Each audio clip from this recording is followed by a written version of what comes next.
शंखनाद में आपका स्वागत है। भले ही पूरा इकोसिस्टम हिंदुओं के खिलाफ हो, भले ही अदालतों में हिंदू आस्था का ध्यान न रखा जाए, लेकिन फिर भी हिंदू पीछे नहीं हटे हैं। जितना संभव हो अपनी एकजुटता से और नायाब तरीकों से हिंदू विरोधियों को जवाब दे रहे हैं, और ऐसा ही जवाब दिया गया है मुजफ्फरनगर में सुप्रीम कोर्ट के आदेश के बाद। मुजफ्फरनगर में जब ये आदेश दिया गया था कि दुकानदारों को कावड़ रूट पर अपनी असली नाम लिखने होंगे, चाहे वो किसी भी धर्म का हो, किसी भी जात का हो, उसे अपना असली नाम लिखना होगा, ये बताना होगा दुकान का मालिक कौन है। लेकिन इससे कुछ लोगों को चिढ़ हो गई। जो सेक्युलर लिबरल गैंग है वो दौड़ दौड़ के फिर सुप्रीम कोर्ट पहुंच गया और इसे सांप्रदायिक रंग दे दिया कि ये तो मुसलमानों को नुकसान पहुंचाने के लिए किया जा रहा है। उसने ये नहीं बताया कि मुसलमान अपनी दुकान का नाम बदल कर कावड़ियों को भ्रम में डालते हैं, लेकिन ये कहा कि नहीं, इससे तो सांप्रदायिकता फैलेगी। और सुप्रीम कोर्ट ने बिना सरकार का पक्ष जाने इस पर स्टे लगा दिया, सरकार के निर्देश पर रोक लगा दी और कहा कि किसी को अपना असली नाम बताने की जरूरत नहीं है। लेकिन अब इस नहले पर दहला हो गया है और मुजफ्फरनगर में एक ऐसा तरीका अपनाया जा रहा है जिसको देखकर इस सेक्युलर लिबरल गैंग हैरान है, जिसे देखकर सुप्रीम कोर्ट भी कुछ नहीं कर सकता, क्योंकि ये जो हो रहा है ये कानून के तहत नहीं, ये समाज के तहत हो रहा है। कि आप कानून को अपने अनुसार कर सकते हैं, आप सरकार को बाध्य कर सकते हैं, लेकिन समाज को नहीं। समाज अगर कुछ करना चाहता है तो आप उसको अपने हिसाब से मोड़ नहीं सकते, और यही किया जा रहा है मुजफ्फरनगर में। यहाँ पर हिंदू दुकानदारों को, जो भी ढाबे होटल वाले हैं, फल वाले हैं, जूस वाले हैं, ठेले वाले, उनको कहा जा रहा है कि आप अपनी दुकानों पर 2 चीजें लगाइए, और इसमें एक चीज तो बहुत खास है। पहला कहा जा रहा है कि आप ओम लिखा हुआ भगवा झंडा लगाएं ताकि वो अलग दिखे, और दूसरा आप भगवान विष्णु के वराह अवतार वाली तस्वीर लगाएं।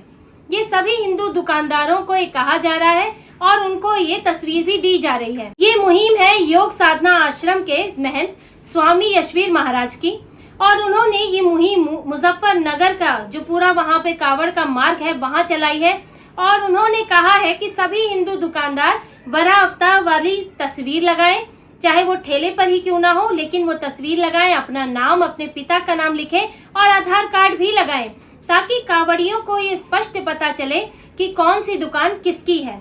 क्योंकि आप सुप्रीम कोर्ट ने ये तो कहा है कि नेम प्लेट लगाना जरूरी नहीं है, लेकिन ये नहीं कहा है कि जो लगाना चाहे वो भी नहीं लगा सकता।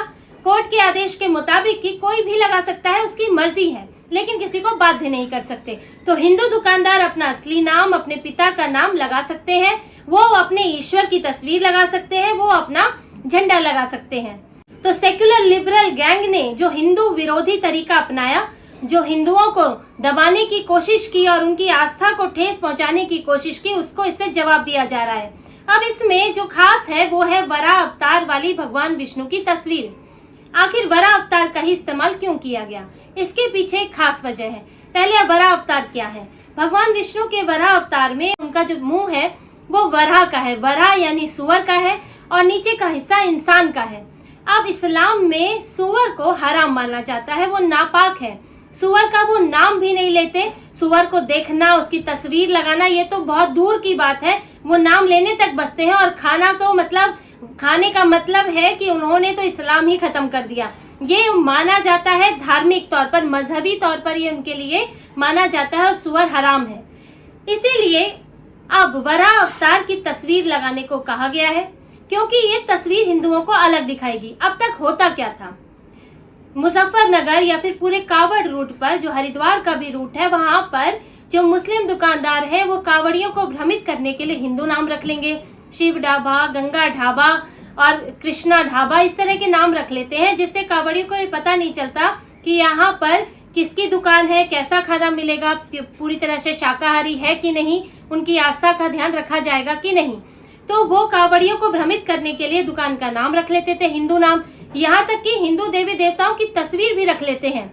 आपको ऐसे फुटेज मीडिया में मिल जाएंगे जहाँ दुकानों के अंदर भगवान शिव की, भगवान विष्णु, माता लक्ष्मी, भगवान कृष्ण, इनकी तस्वीरें लगी हैं, और दुकान है वो मुसलमान की है, अंदर कारीगर मुसलमान है, और अंदर यहाँ तक कि मांस भी मिल रहा होगा, क्योंकि मुसलमान की दुकान पर मांस मिलना कोई ऐसी बात नहीं है कि वहाँ कोई मुश्किल है, क्योंकि वो कभी शाकाहारी दुकानें होती नहीं है। मुसलमान ज्यादातर मिक्स मांसाहारी खाना रखते हैं, उसमें शाकाहारी मांसाहारी दोनों रखते हैं। शुद्ध शाकाहारी सिर्फ हिंदुओं का मिलता है, क्योंकि शाकाहारी का कॉन्सेप्ट ही हिंदुओं में है। तो कांवड़ियों को भ्रमित करने के लिए हिंदू नाम ही नहीं, हिंदू देवी देवताओं की तस्वीर भी रखी जा रही थी।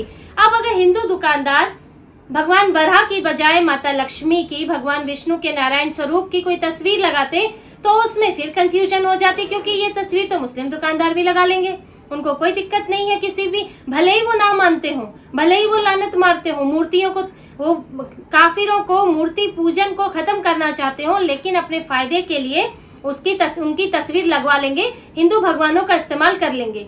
लेकिन वो वराह अवतार की तस्वीर लगाना उनके लिए बड़ा मुश्किल काम है, क्योंकि वराह अवतार में भगवान विष्णु का जो चेहरा है वो वराह रूप है, सुअर का रूप है। अगर वो लगाते हैं तो इनके इस्लाम के खिलाफ होगा। वैसे तो भगवान मूर्ति पूजा ना करने वालों के लिए मूर्तियां लगाना भी अपने आप में नापाक है, लेकिन भ्रमित करने के लिए, कमाई करने के लिए ऐसा कर लेते हैं। लेकिन सुअर की तस्वीर वो और ज्यादा मुश्किल है, उसको पूरी तरह से नापाक माना गया है। तो हो सकता है कि कोई ऐसा भी कर ले, लेकिन बड़े स्तर पर ऐसा होना बड़ा मुश्किल है, और इसीलिए चुनकर वराह अवतार वाली तस्वीर लाई गई है कि जिससे मुसलमान हिंदुओं को कॉपी ना कर सके और उन फायदा उठाकर कांवड़ियों को भ्रमित ना कर सके, और कांवड़ियों को पहचान हो सके कि हिंदू दुकान कौन सी है और कहां पर उन्हें शुद्ध शाकाहारी खाना मिल सकता है। क्योंकि हो क्या रहा था कि कांवड़िए खाना खाने तो आ जाते थे, लेकिन ऐसे कई मामले सामने आए हैं, और ये मुजफ्फरनगर पुलिस ने भी बताया है कि कई बार खाना खाने के बाद पता चलता था कि उसी थाली में मांस भी परोसा गया है, क्योंकि वहां अंदर मांस भी बन रहा है, वहां अंदर बिना लहसुन प्याज का खाना नहीं बन रहा है। तो कांवड़ियों का धर्म भ्रष्ट होने, आस्था को ठेस पहुंचने के ऐसी घटनाएं हुई हैं, जिससे झगड़े भी हुए हैं। इसीलिए मुजफ्फरनगर पुलिस ने आदेश दिया था, और उसके बाद सीएम योगी ने एक मौखिक तौर पर इस तरह के निर्देश दिए थे कि पूरे कांवड़ रूट पर यही नियम लागू होगा कि लोग बताएं कि किसकी दुकान है, और जिसके बाद कांवड़ी ये फैसला करेंगे। क्योंकि मुसलमानों की दुकानों पर इस तरह के वीडियो भी हैं, और यहाँ तक कि खबरें भी हैं, पुलिस ने पकड़ा भी है कि वो खाने में थूक देते हैं, रोटी बनाते वक्त उसमें थूक देते हैं, पेशाब करने की घटनाएं आई है, यहाँ तक कि गौमांस मिलाने की घटना भी आई है कि गुजरात में समोसे में गौमांस मिला कर दिया जा रहा था। यानी कि किसी भी तरह हिंदुओं का धर्म भ्रष्ट करना है और उनसे कमाई भी करनी है। अब आप देखिए, एक पंथ दो काज कर रहे हैं कि कमाई भी हिंदुओं से कर रहे हैं, धर्म भी उनका ही भ्रष्ट कर रहे हैं।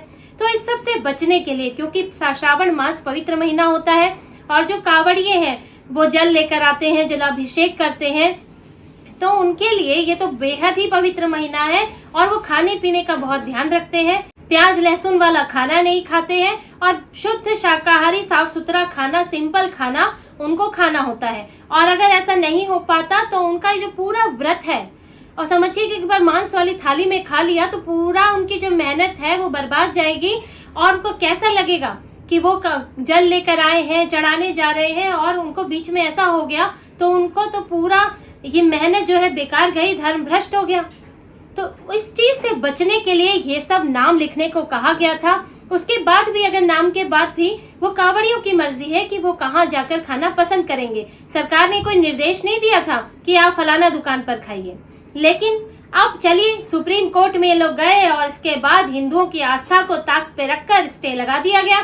लेकिन अब ये बड़ा ही अनूठा तरीका निकाला गया है, जिससे कि आस्था को बचाने का जो मकसद था वो शायद पूरा हो सकता है, अगर हिंदू दुकानदार इसको पूरा करें, इस बात का ध्यान रखें कि अपनी दुकान को अलग पहचान दें।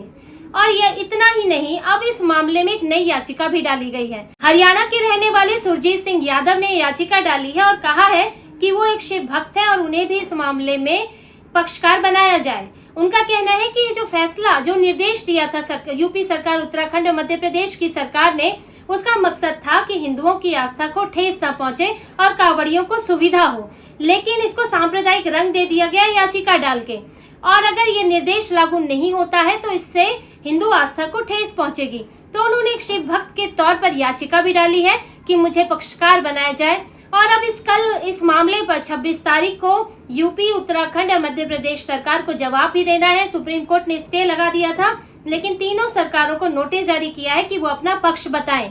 हालांकि ये पक्ष स्टे से पहले भी सुना जा सकता था, पर पहले स्टे दे दिया गया। अब कल जो है तीनों सरकारें अपना जवाब रखेंगी, अपने जो निर्देश दिया गया है उसका कारण बताएंगी, और साथ में हो सकता है ये जो नई याचिका आई है उसको भी इसमें शामिल किया जाए और एक शिव भक्त की भी उसमें गुहार सुनी जाए और उसके बाद कोई फैसला हो इस मामले में। लेकिन ये चीज एक बात दिखाती है कि भले ही पूरा सिस्टम सब लोग आपके खिलाफ हो, लेकिन ये आपकी एकजुटता और आपकी लगातार कोशिश, उसको आपसे कोई नहीं छीन सकता है और इसके जरिए आप न्याय पा सकते हैं, कम से कम अपनी आस्था की, अपने धर्म की सुरक्षा कर सकते हैं। तो इसी तरह की और खबरें और विश्लेषण आपके लिए लाते रहेंगे। हमसे जुड़े रहिए, सब्सक्राइब कीजिए, कमेंट कीजिए। बहुत बहुत धन्यवाद। जय श्री राम।